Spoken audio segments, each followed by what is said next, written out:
So now let's go to doing some basic strokes. It's all about having control of the brush and deciding how much of that tip you want on the paper so that you can create the thickest stroke possible, or if you want to create a stroke that is going to change from thick to thin, you can just see I am making the change by adjusting the pressure and lifting up that brush.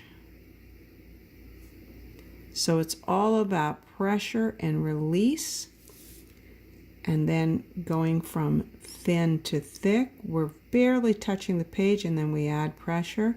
And this is much easier to do than to go from thick to thin. Thick to thin is the hardest because it's once you get that pressure going, it's much harder to release.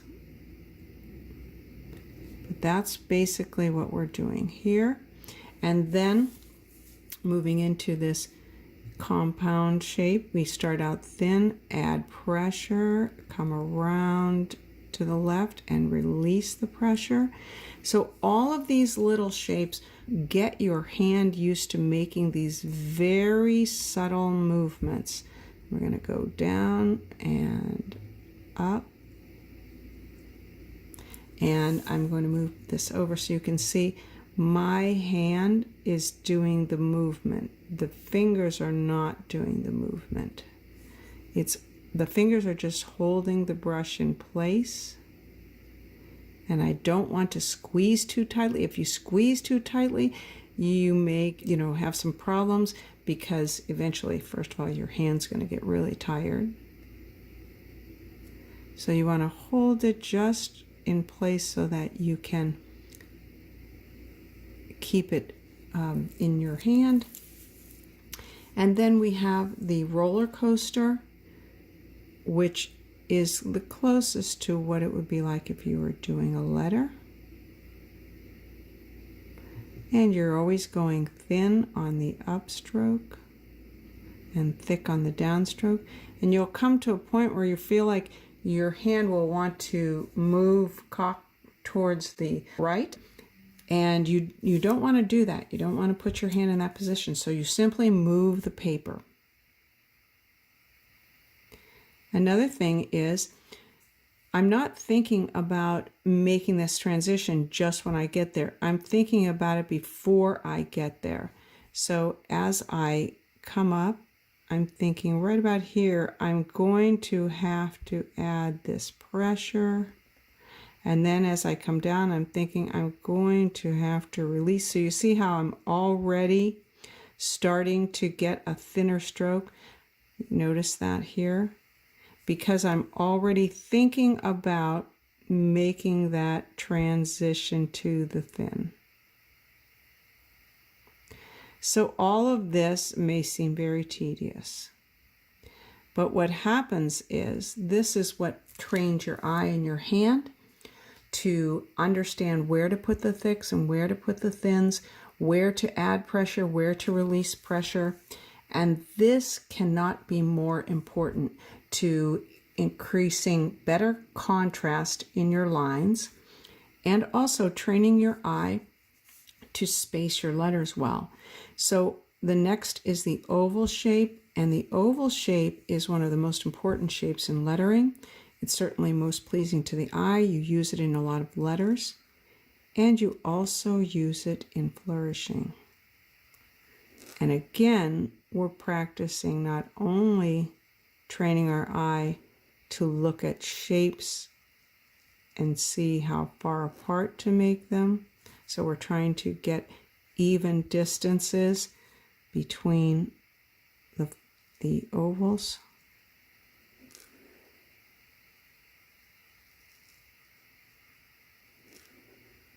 But we're also training our hand to say, okay, as I come right about here, I'm going to start going into the thin line. And so I have to release the pressure right about that halfway point. And then same thing, as you're coming up here, you're thinking about, I'm going to have to start to add pressure. So you're always thinking when you're practicing so that when you're actually lettering, you don't have to think as much. It comes more naturally to you. Now you also have a lot of different shapes down here that are more similar to parts of letters, and you can practice them in any variety of ways. So I can go from thin and then slowly add that pressure and then thin again to get that nice point. Oops, didn't quite get it as pointed as I want, but you get the idea. Go from thin, add pressure, and then thin again. You could even try it backwards. Thin to thick, and then thin again.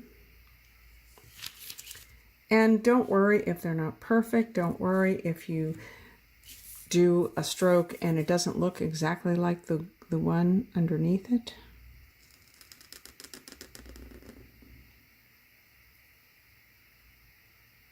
And if you have to stop because you have to change your hand position, no worries, just go back in there.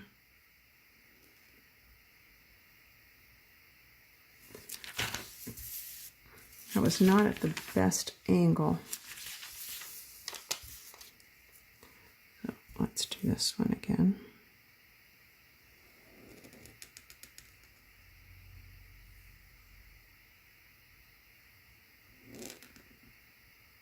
There we go. Little touch up never hurt. So hopefully this gives you an idea about the thicks and the thins, how to practice getting those better, how holding your pen can help you get better in a better position to make the thicks and the thins. And also I'll point out the basic setup. So I'm sitting with my feet flat on the floor. My paper is tilted towards the left because I'm right-handed. If I was left-handed, I would tilt it the other way. And my non-writing hand is holding the paper down and getting that nice range of movement in my wrist. All of these things are what help you create better line contrast. I hope that's been helpful.